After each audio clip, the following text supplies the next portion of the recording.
It's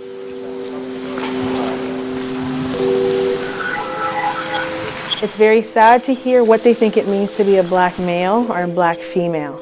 Thug. Ghetto. Gangs.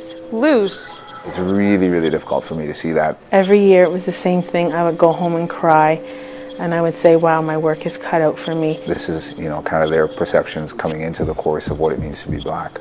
Thieves. Poor. Drop out. How can they aspire to reach their full potential if they view themselves in such a negative light? Morning, Nick.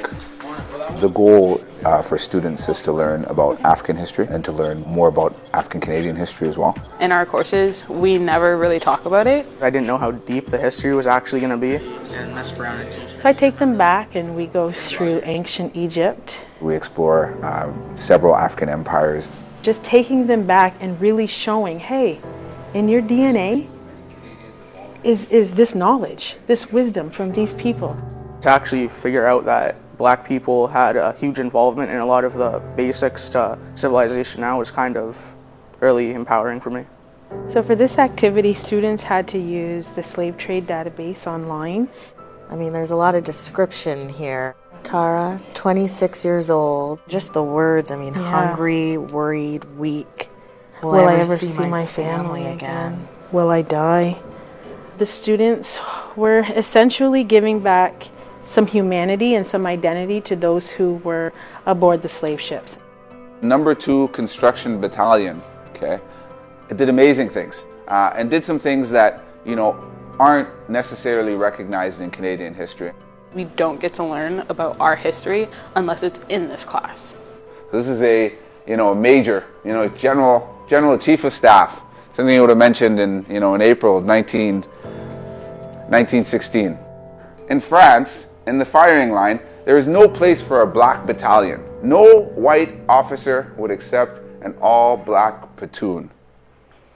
What do you think about those comments? I kind of thought Canada was more of a neutral country and happy to have anybody, but we do have some bad past with the racism, and I was very surprised to hear what I did. And in the spring of 2011, Chantel was shocked to receive threats. They wrote some graffiti about me in the bathroom, and then somebody wrote the N-word on my van, and then there was also a letter sent to the school that threatened to kill black students. We had police presence. My principal gave me her parking spot, and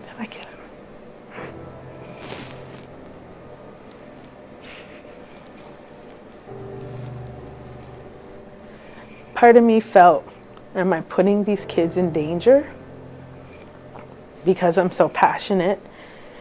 Am I doing too much? Am I, angering some students? Like, what's this all about? So it was hard. When I would sit and reflect, I thought, man, if I could only get that student in my class, I could change that student.